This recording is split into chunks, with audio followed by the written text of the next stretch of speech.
nicer bunch. Looks like somebody saved the taxpayers a lot of money, doesn't it? Callahan, what are you doing here? Oh, we had nothing hot on. Besides, we were close. Look, Callahan, you get your lion ass in gear and get the hell back to that stakeout squad.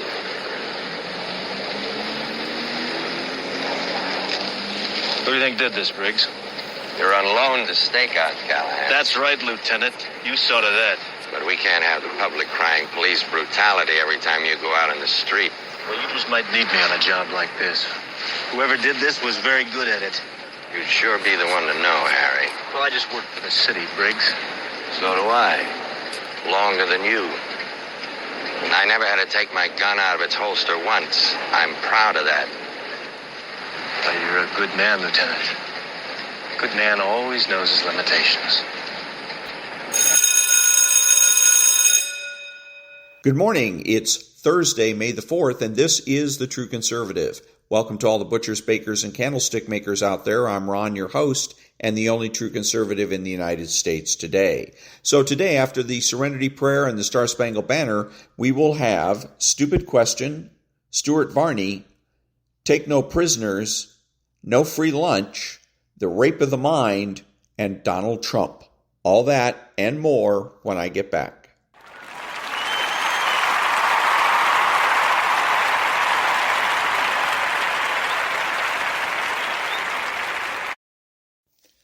God, grant me the serenity to accept the things I cannot change, the courage to change the things I can, and the wisdom to know the difference. Amen. Ladies and gentlemen, please remain standing and remove your hats for the national anthem of the United States of America.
Thank you. And now, There's No Free Lunch, 250 Economic Truths by David-Bahnsen.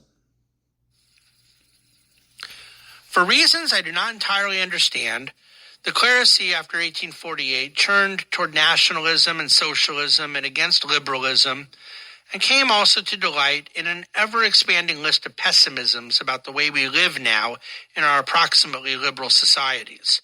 Anti-liberal utopias believed to offset the pessimisms have been popular among the clerisy. Its pessimistic and utopian books have sold millions, but the 20th century experiments of nationalism and socialism, of syndicalism and factories and central planning for investment, of proliferating regulation for imagined but not factually documented imperfections in the market did not work. And most of the pessimisms about how we live now have proven to be mistaken. It is a puzzle. Perhaps you yourself still believe in nationalism or socialism or proliferating regulation. And perhaps you are in the grip of pessimism about growth or consumerism or the environment or inequality. Please, for the good of the wretched of the earth, reconsider. Deirdre N. McCloskey. I can scarcely add to the wisdom and beauty of this plea. Pessimism has been a failed ideology, has given birth to utopian failures, and has left carnage in its wake. Liberal societies are the antidote to utopianism, and the free and virtuous society cannot happen without a rejection of the failures of pessimism, and subsequently a rejection of the utopian socialisms that have come next. And that was There's No Free Lunch by David-Bahnsen. Back in a minute.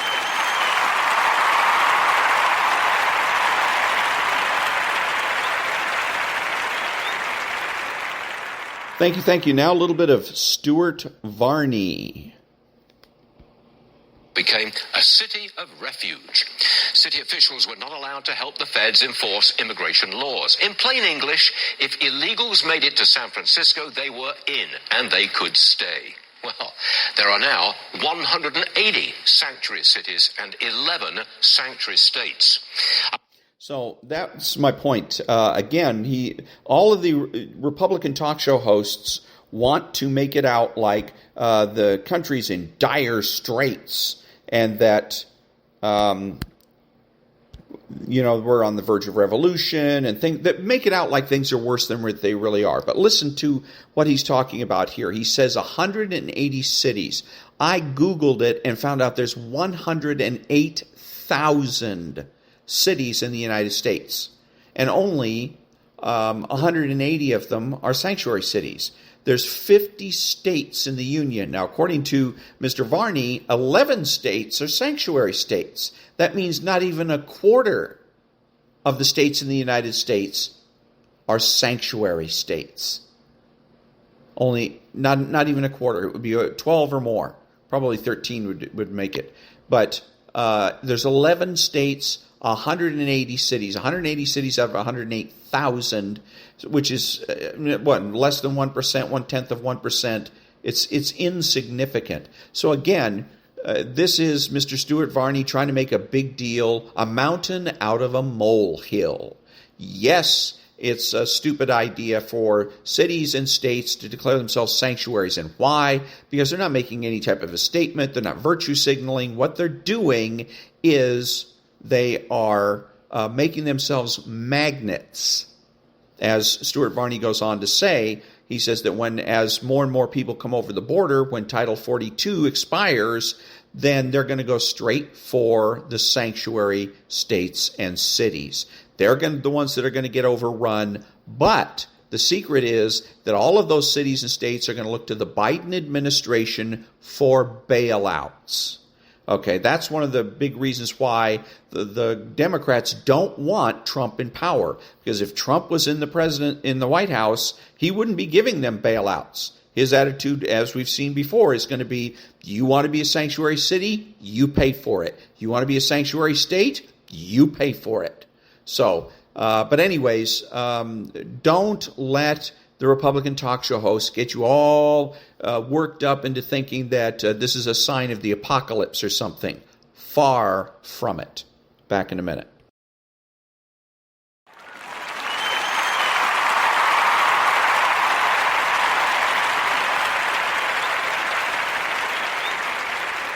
Thank you. And now Donald Trump, 2 minutes, where he's warning of complete and total mayhem when Title 42 ends.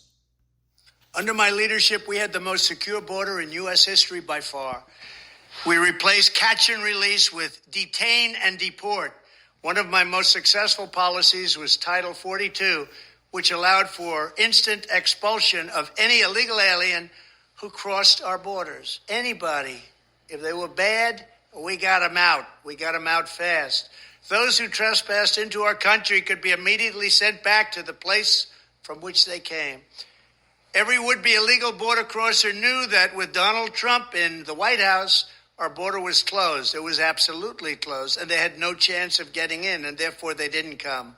When Joe Biden came into office, he terminated every successful border policy that was put into place, including Remain in Mexico, one of the best of them all, deliberately throwing open the borders and instituting catch and release and resettling untold millions and millions of illegal aliens into the United States. They're now your neighbors. Congratulations. Now Joe Biden is preparing to remove the last remnants of my Title 42 policy just a few weeks from now, wiping out the few remaining shreds of our southern border. Hundreds of thousands of people will pour in that day, and the judge already said that's what's going to happen. This will mean complete and total mayhem and utter lawlessness, and unlimited numbers of fraudulent asylum seekers flood into the United States unchecked. They are unchecked. Nobody has any idea where they come from. They don't know if they're healthy, if they're sick, if they're insane, or if they're coming from prisons. Already, tens of thousands of illegal aliens have massed on the Mexican side of the border. They're getting ready to storm across the moment Title 42, which is so important, is officially gone. Can you believe they're getting rid of it? And when that happens, countless more will charge in from all over the world. They're coming from all over the world. And some of the states like California are saying, come in and we give you free health care, free education. People hear that from other countries. They say, well, that sounds good to me. And they're making a mass charge toward our border. It's absolute lunacy. It will be a mass resettlement of millions and millions of illegal aliens into your communities.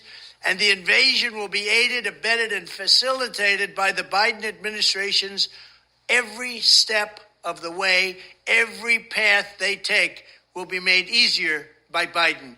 Congress should move immediately to choke off and terminate all funding for catch and release. We should ban Joe Biden and the communists and the administration from using a single federal taxpayer dollar to set loose illegal aliens into the United States. Now is the time we have to fight to make sure our country survives, because our country cannot take 2 more years of this invasion. And when I take the oath of office on January 20th, 2025, we will immediately begin the process of fully securing the border and removing the illegal aliens Joe Biden has unlawfully allowed to break into our country. Thank you very much. And that was Donald Trump warning of a complete and total mayhem when Title 42 ends. And back in a minute.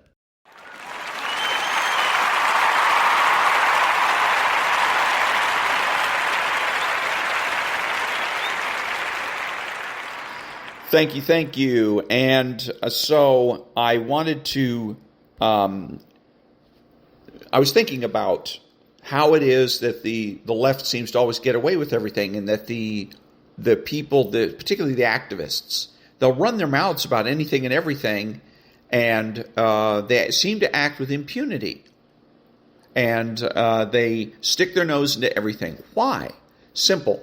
Because it used to be that if you stuck your nose into something, people would tell you, mind your own business, number one. Number two is you had issues with the stupid question and the stupid idea. Okay? We used to say that to each other. Oh, that's a stupid question. That's a stupid idea.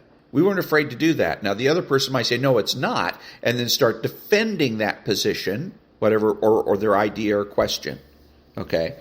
And we might have an argument or discussion about it, and whoever was right then would be right, of course, and the other person would say, oh, you were right, my mistake, or something of that nature, right? But now we don't have that anymore. The people, activists, right, left, and center, are free to shoot their mouths off because they know there's no consequences. Right? It's you can go out and tell McDonald's to change the way they're doing their French fries because it's not going to cost you anything to do that. What does it cost you? Nothing. Zero. You can go out and complain about Anheuser-Busch, or you can go out and criticize anybody and everybody, any company. Go to work and start criticizing the boss because it doesn't cost you anything to do so. Why? Because we got rid of the stupid question. We got rid of the stupid idea. So now people feel free to shoot their mouths off about anything, to make any suggestion, any idea. Hey, let's get rid of plastic straws. The reason we don't get rid of plastic straws is because that's a stupid idea. That's why. Okay? Bye-bye. And plus, That was an idea, by the way, from a 10 or 12-year-old kid. So, but anyways, that's where we got rid of it. We can bring that back. Restore the stupid question, the criticism of the stupid question, the stupid idea. So that when Mr. or Miss Activist comes to, and they'll do it to you. They'll come over to your house and say, gee, how come you do this? How come you do that? Or they'll offer you free advice. You know, you should do this, or you should do that, or you should raise your kids differently. And the best way to deal with them is to be able to say, that's a stupid idea. Okay? Make them pay for it. As I've always said with the left, if they're going to win, make them earn it. Make them earn it. This is a big, valuable country in lots of ways. And if they're going to take it away from us, then they should be taking it out of our cold, dead fingers. They should be earning it. They should be doing it with the last puff of breath that they've got. But we give it away. We give it away. Here, have the country. Here, have this, have that, have our culture, have history, have our educational system. And I mean, the main culprits are the people that pose as leaders in the Republican and conservative movement, the William F. Buckleys of the world, and the Republican talk show hosts that really do a whole lot of nothing. So, but anyways, the point is, you want to be effective. When somebody comes to you with a stupid question, tell them, that's a stupid question. If they come to you with a stupid idea, tell them, no, that's a stupid idea. That's what it should have been the refrain with AOC. Instead of everybody on the radio complaining about the AOC's Green New Deal, we should have been laughing at her. And we should have been telling her and telling each other and telling everybody, that's a stupid idea. Period. And I don't have to explain why. She has to explain how it's not a stupid idea. Because again, the presumption's made for the status quo. The people that want change have the burden of proof. She wants change, prove it. And the way to get her to prove it is to tell her her idea is stupid. Bring back the stupid question, bring back the stupid idea. Back in a minute.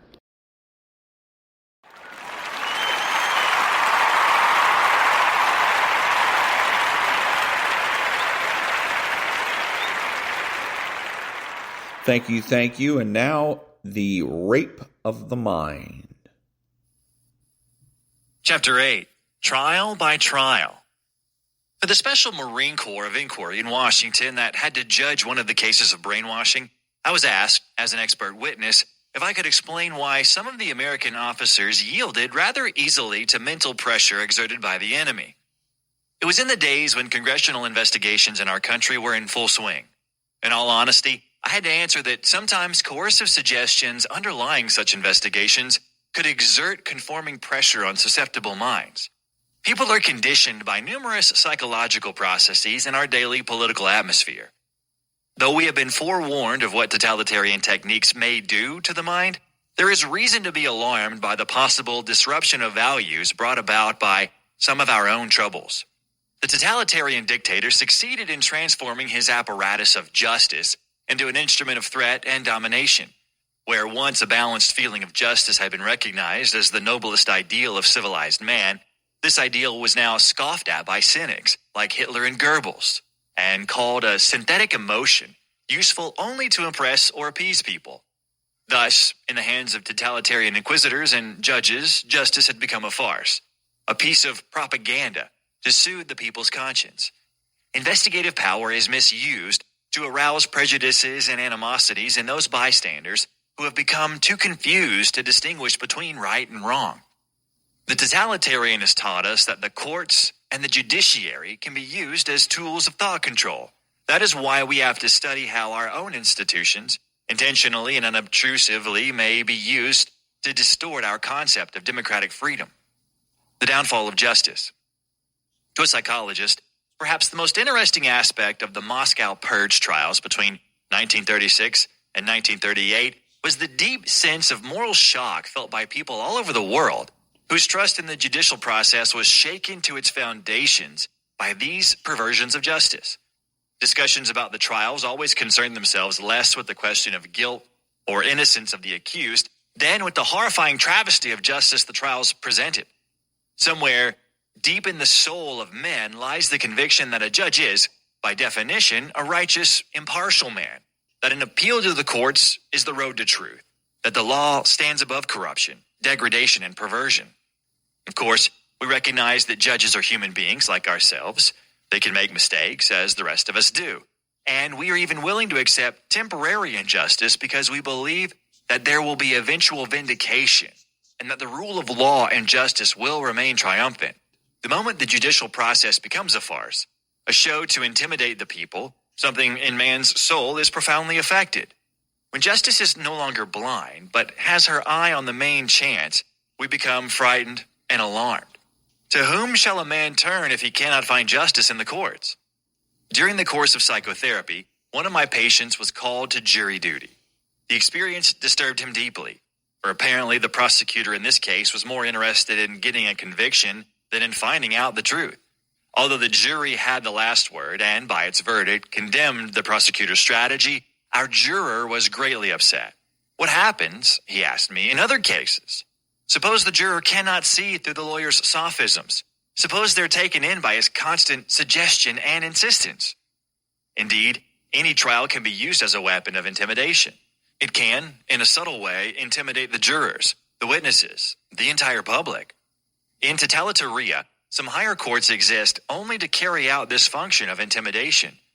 Their purpose is to prove to their own citizens and to the world at large that there is a punishing and threatening force controlling the government, and that this force can use the judiciary for its own purposes. An apparently objective official investigation may become a weapon of political control simply through the suggestions that inevitably accompany it.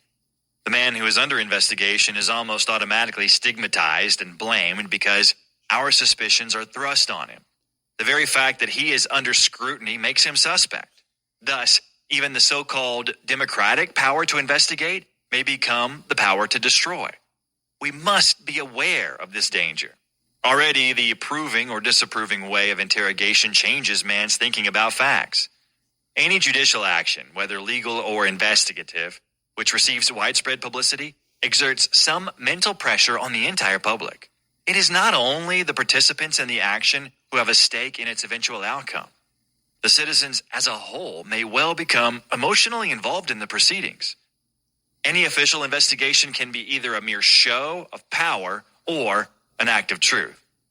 As show of power by a totalitarian government or by an unscrupulous demagogue, it can have frightening consequences.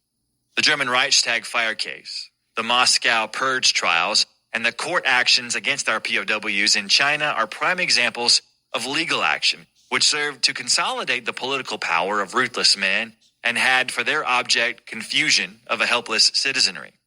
An additional intention was to shock the public opinion of the world. If we look at legal inquiry from the point of view of each of its participants, we will see even more clearly the dangers we must guard against. And that was The Downfall of Justice, and the Trial by Trial was the previous segment. And that's by Joost-meerlo, MD. Back in a minute.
This is Ron, your host, the only true conservative in the United States today, bidding adios to all the butchers, bakers, and candlestick makers out there.